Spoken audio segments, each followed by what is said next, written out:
¿Alguna vez escucharon hablar del anablepo en su vida? ¿El anablepo les suena? ¿Nunca? ¿Ni en sus sueños? Bueno, quizás lo conozcan por su chapa, el pez de los 4 ojos. Tampoco. Aquí en Sudamérica hay un pececito que tiene esa fama, tiene esa chapa. Se le llama el pez de los 4 ojos. Y no es que tenga 4 ojos, tiene solo 2. Pero en cada ojo tiene 2 pupilas, 2 bolitas negras. Los científicos han hallado que este pez no solo tiene visión doble, sino que puede ver 2 diferentes cosas a la misma vez. Si el anablepo estuviera parado en vez de mí, podría mirar ambas filas sin necesidad de girar la cabeza. Qué ventajoso el pez de los 4 ojos, ¿verdad? Si eso le llama la atención, ¿cómo le llamará más la atención lo que vamos a leer a continuación? ¿Podrían por favor buscar en su Biblia Zacarías 4:10? Para ayudarnos un poquito está antes de Mateo. Antes de Mateo está Malaquías y antes de Malaquías Zacarías. El capítulo 4 y el versículo 10, por favor. A manera de pregunta, la profecía de Zacarías 4:10 empieza planteándola así. Zacarías capítulo 4 y el versículo 10, por favor. Dice: porque ¿quién ha despreciado el día de las cosas pequeñas? Y ciertamente verán, se regocijarán y verán la plomada en la mano de Zorobabel. Estos 7 son los ojos de Jehová, discurren por toda la tierra.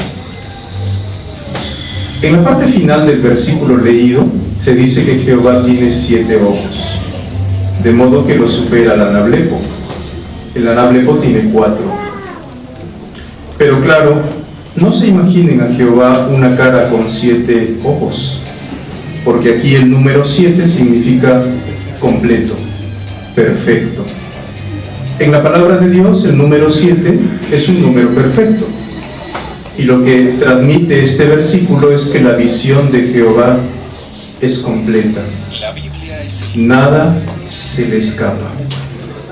Incluso hasta las cosas pequeñas. Por eso el versículo 10 empieza preguntando: ¿quién ha despreciado el día de las cosas pequeñas? Este versículo nos hace pensar que Jehová se fija en todo, hasta en lo que parece poco importante. Claro, las cosas pequeñas pueden ser buenas y a veces no tanto, pero Dios también se fija en ellas. La visión de Jehová es completísima, completa. ¿Hasta qué grado la utiliza? Quisiéramos pensar un poquito, por favor, en algunas ideas que están en el hermoso Salmo 139. Este salmo, cuando puedan, hay que leerlo completo en casa, porque todo el salmo habla de la capacidad de Jehová de fijarse en las cosas. Todo el Salmo 139. En este salmo, el salmista dijo, por ejemplo, que Jehová lo vio desde que se estaba formando en el vientre de su mamá. Vio sus huesitos, vio cómo se formaba, conoció su ADN. En este salmo fue donde el salmista habló de eso. Pero nótese por favor en el versículo 1 y 2 lo que dice el Salmo 139. Dijo: oh Jehová, tú me has escudriñado completamente y me conoces. Tú mismo has llegado a conocer dónde me siento y dónde me levanto. Tú has considerado mi pensamiento desde lejos. En este versículo se dice algo más que solo que Jehová conozca lo que pensamos. Eso ya de por sí sería maravilloso. Es decir, saber lo que piensa cada ser humano es una cosa impresionante. Este versículo habla de algo más. No dice que Jehová conoce lo que pensamos, Lo que dice es que Jehová considera nuestros pensamientos desde lejos.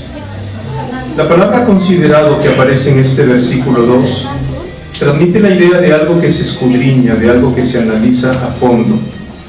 Por ejemplo, hace minutos hemos tenido la consideración de la revista Atalaya. Nos ha tomado media hora analizar todos los párrafos con preguntas, respuestas y textos. Eso es una consideración, un análisis. De modo que Jehová no solo conoce qué pensamos, también puede analizar por qué, a qué se debe, por qué está pensando así, dónde se originan los problemas. Jehová sabe todo. De modo que Jehová, según este versículo, conoce todo. Ni siquiera debemos o necesitamos expresarlo para que Jehová lo entienda. Nótese cómo esa idea, por favor, queda clara aquí en el versículo 4, cuando el salmista dijo: no hay una sola palabra en mi lengua cuando mira, oh Jehová, tú ya lo sabes todo. De modo que lo que sentimos, lo que pensamos, ni siquiera necesita ser expresado. Jehová lo sabe perfectamente, conoce todo y puede considerar esos sentimientos y pensamientos mejor que nadie. Hasta ese grado nos conoce Jehová, hasta ese grado. En el versículo 7, el salmista plantea algunas interesantes preguntas. Nótese lo que dice, por favor. El versículo 7: ¿a dónde puedo irme de tu espíritu y a dónde puedo huir de tu rostro?, pregunta el salmista. Si subiera al cielo, ahí estarías. Si acomodara mi cama en la sepultura, mira, tú estarías allí. Si me pusiera las alas del alba y me iría volando hasta el mar más remoto, ahí tu propia mano me guiaría y tu diestra me asiría. Y si yo dijera: de seguro la oscuridad misma prestamente se apoderará de mí, entonces la noche se transformaría en luz en torno a mí. Como dijo el salmista, ¿dónde podemos escapar de la mirada de Jehová? ¿Podemos irnos a otro planeta? Se lo haríamos más fácil, pues allá vive. ¿Podríamos irnos a otro país donde nadie entienda lo que hablamos, donde nadie nos conozca? Pues ahí Jehová estaría en condiciones de guiarnos.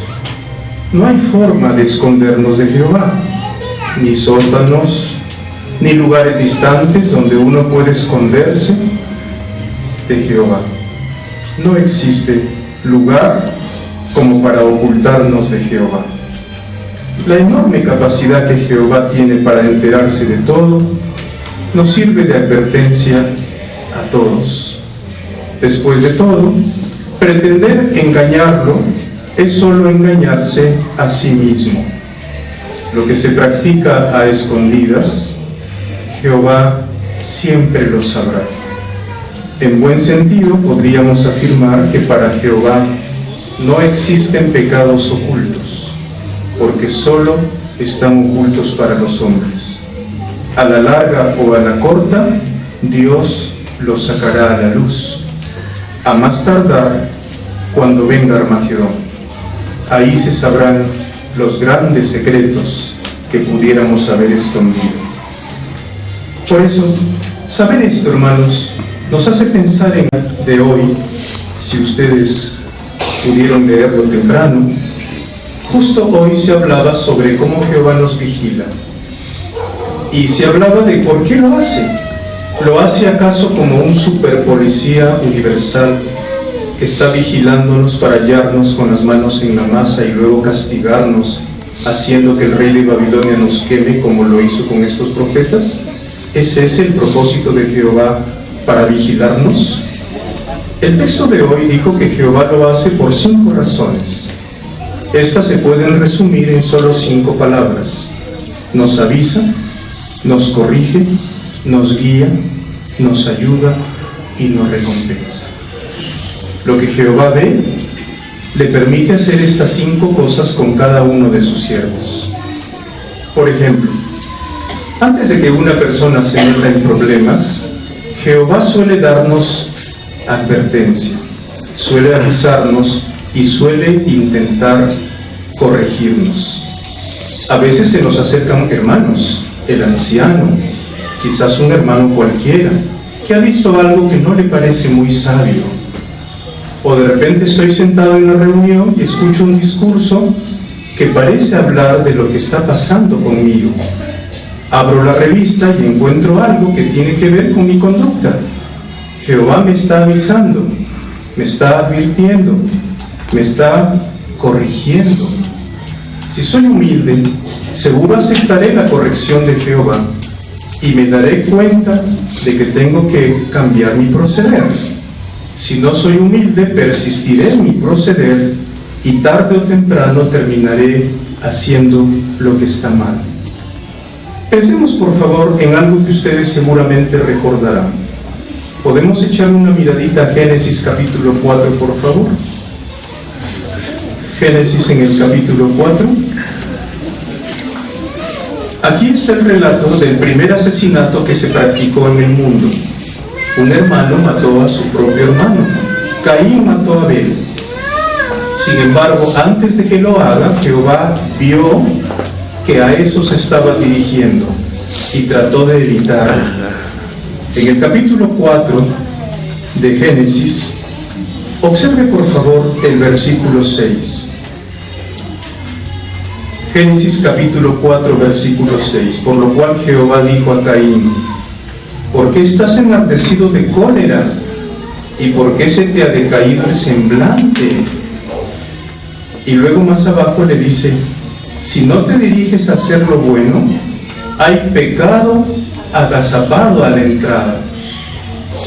El pecado aún no se efectuaba, pero ya Jehová lo vio.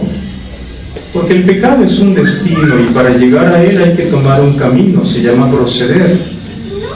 En el caso de Caín, al desarrollar cólera, resentimiento, odio contra su hermano, estaba en el camino que conduce al pecado. Jehová, como ve todo, le advirtió con anticipación. Si Caín hubiera hecho caso de la advertencia, del consejo, de la corrección de Jehová, Caín se hubiera evitado cometer el primer asesinato en el planeta. Como vemos en este relato, Jehová puede avisarnos antes de que hagamos algo malo.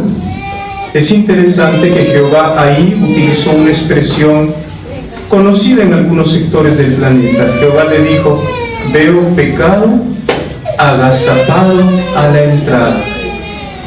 Jehová comparó el pecado como un animal que se va acercando sigilosamente y tú no lo notas. Está escondidito y camuflado entre la hierba, esperando su momento para echarse encima tuyo. Jehová ve el peligro y entonces nos corrige, nos avisa, nos guía con principios bíblicos, nos ayuda para que nos demos cuenta de hacia dónde nos está llevando nuestro proceder. Lógicamente, si le hiciéramos caso, evitaríamos hacernos y hacer tanto daño a otros. Por eso, la vigilancia amorosa de Jehová está diseñada para nuestro bien.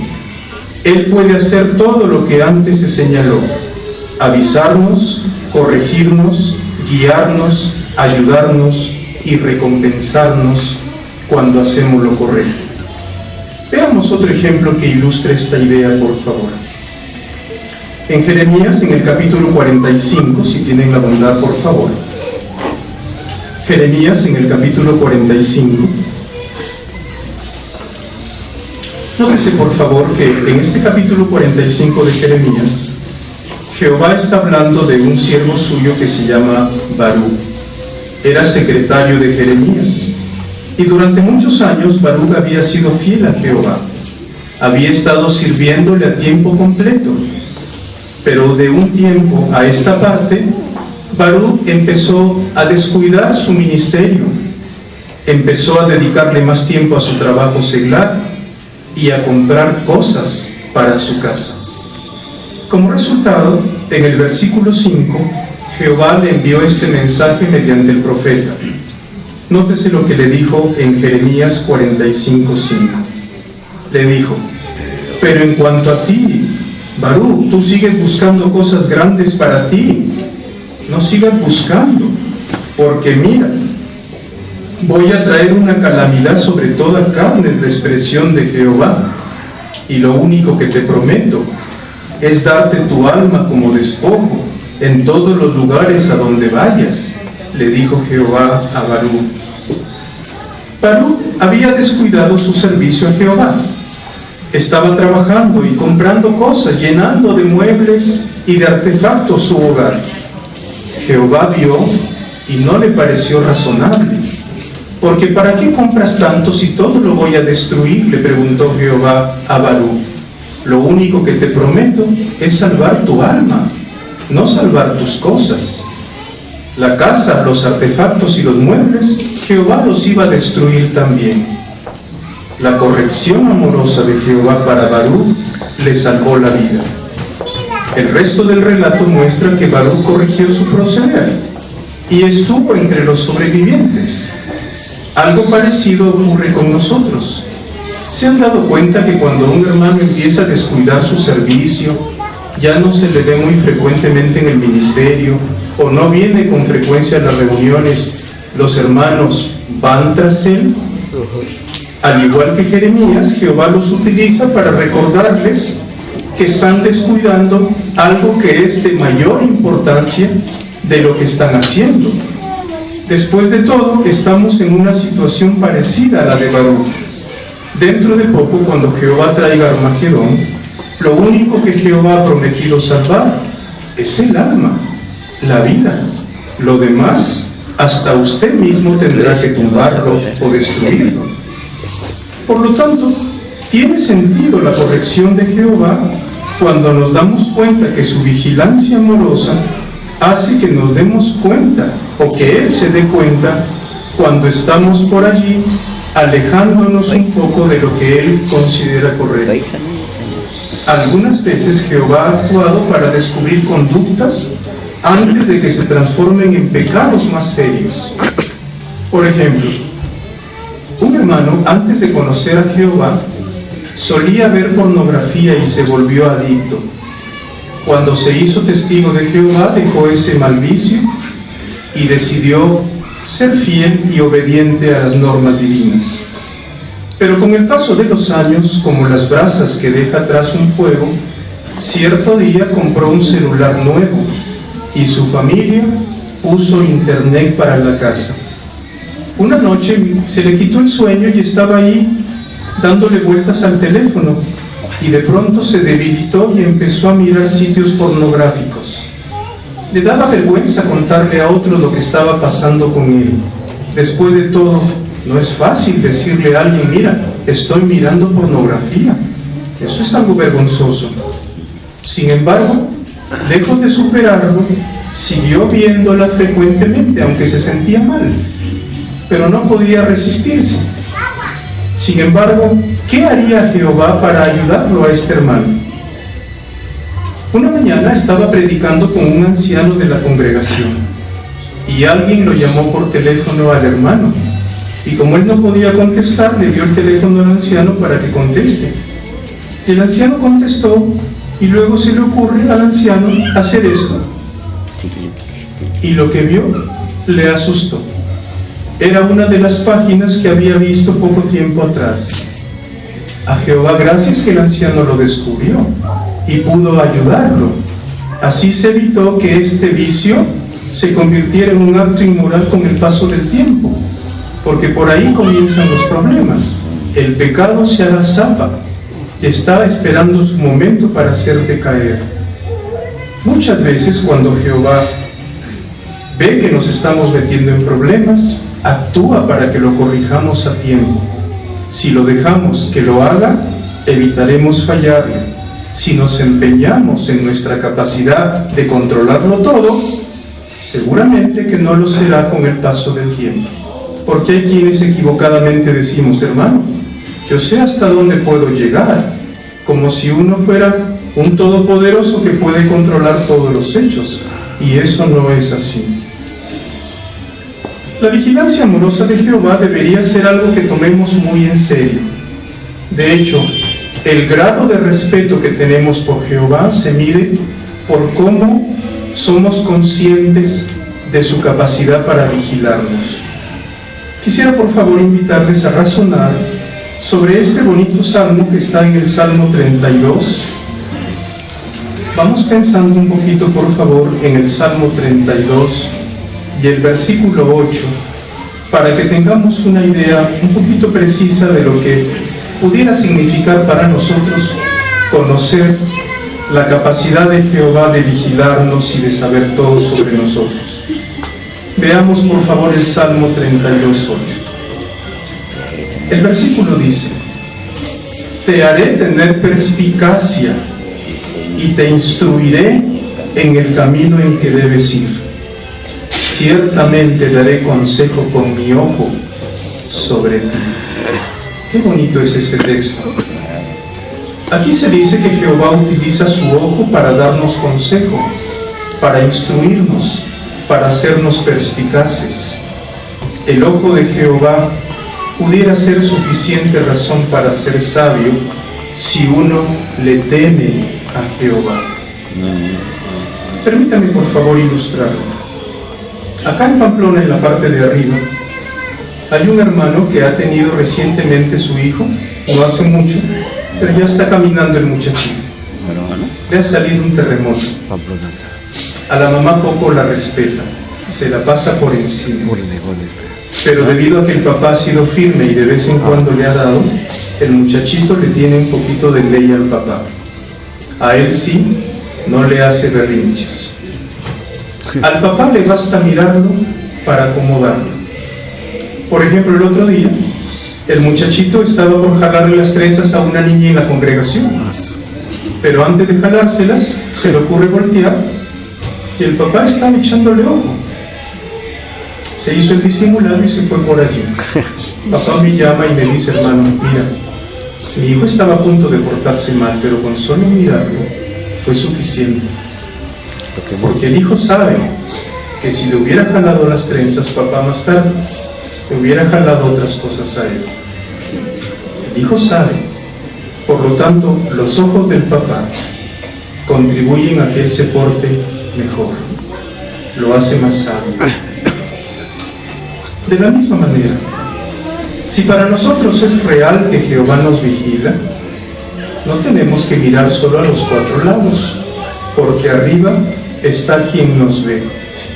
No existe lugar en el planeta donde podamos escondernos de Jehová.